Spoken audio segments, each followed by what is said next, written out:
Okay. So, despite how much this pissed me off, this subchapter is honestly solid.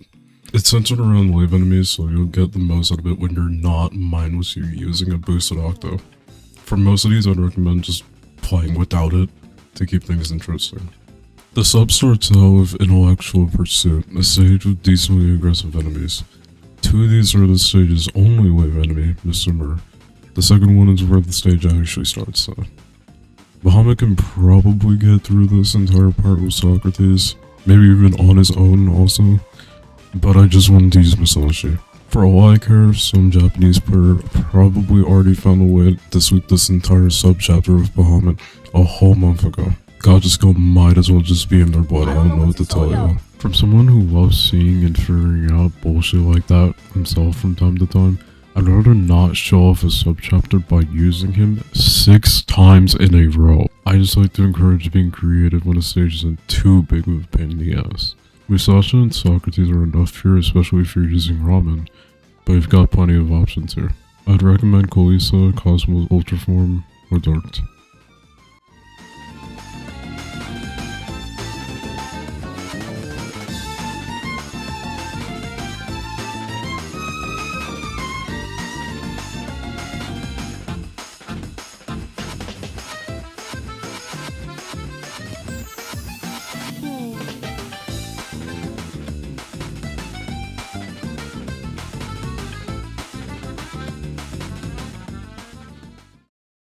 Logical Loneliness is actually a pretty well made stage. I had no issues with it at all. It's consistent, engaging, pretty intense, but in the fun and cool way. Remember when I recommended playing most of these stages without Octo? You can thank this stage for how I worded that. My luck on the stage was actually just bullshit. The main issue here is cash. Bring Manic Eraser and Jetpack instead of Dual Eraser and Mohawk. Also, don't bring too many units. That was my lineup's biggest flaw. Bullet Train has his uses here, I guess, but I wouldn't recommend bringing him. Mighty just fucking sucks here. I don't know why I kept him. It was a long week, okay? I wouldn't bring any research combos with those extra slots either. Bring an attack combo or just leave them empty. Without those two, bubbles should be affordable.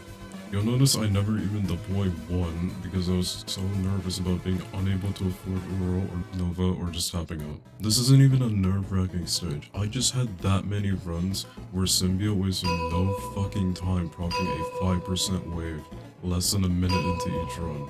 If you put a gun to the back of my head and told me to name even one good Symbiote stage, just pull the trigger. With Gacha units and CC, you should have easier opportunities to get ID and Bahamut hits on Shachiko. Depending on how you see it, someone like Dphono works better than Nova here, and no, I'm not mentioning him just because of all of his obvious advantages. It's because he doesn't have Sage Slayer. Shachiko will have his slow for a shorter time than everything else, making it easier for it to stay in front and give you an opportunity to hit it more often. It's a unique, albeit very, very niche disadvantage for Nova that I actually like a lot.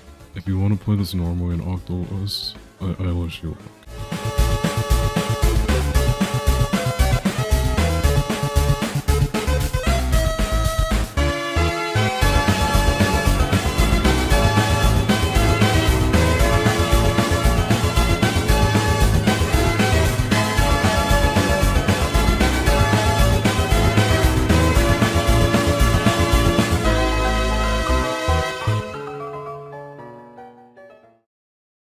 There isn't too much to say about these next two, but Newton's Fruit has a slight complication to it. In this run, Bahamut instantly knocks Technoid back, which is something he normally can't do on his own. That's because mine had an Alien as attack orb equipped. However, you can get this interaction without the orb by sending out Slime and then Bullet Train, but this is a pretty tight one. I left an entire row out for you to add whatever you need to add to get him to do enough damage.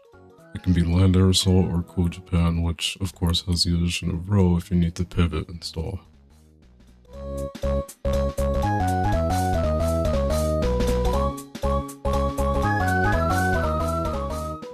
For Divided Light, I don't even need to say much. I brought Bahamut just for Rain Day, but what happened isn't surprising at all.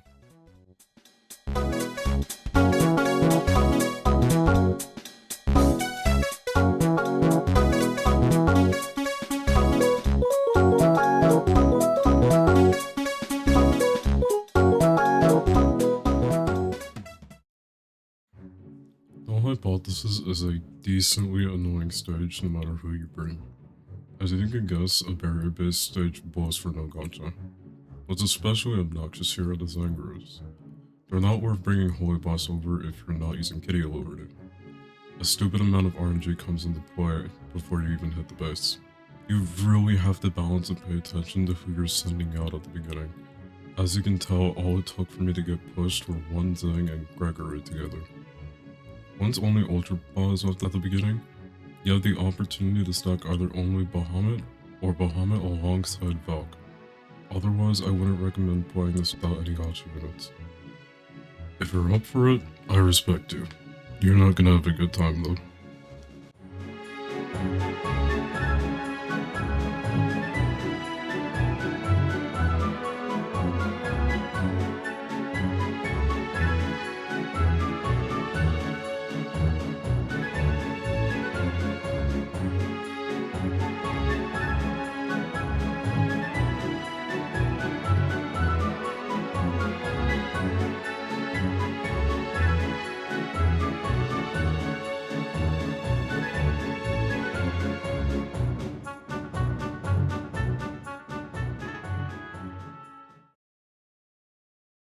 If you watched the original upload, you already know what goes down here. If you haven't, check out his description if you want a more elaborate explanation of things that need to happen here. After I beat this for the first time and tried new lineups for the previous stages, I envisioned this working in some way, shape, or form. On my first run of good RNG, Newton was already down half of his health, and I spent a lot of my free time tweaking things from there. As I mentioned in the original upload, I find the timings for this to be really consistent, but there's still a few things that are only up to luck here. Specifically the spawn times at the 3rd and 5th square rows. Once the 3rd one spawns late enough and the 5th one doesn't kill Supercar, you pretty much win.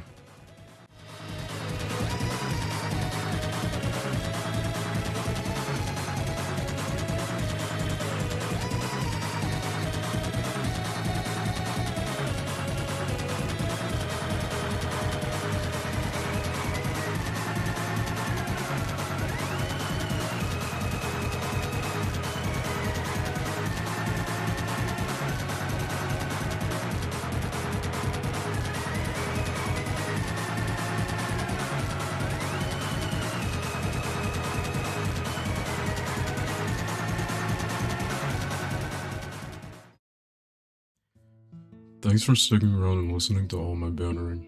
This is the first time I'm using an editor that isn't iMovie on mobile, and I learned a lot from the time I put into this. It's been fun teaching myself.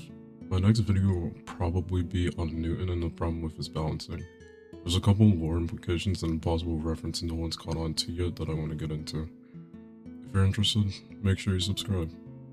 Till then, I'll see you around.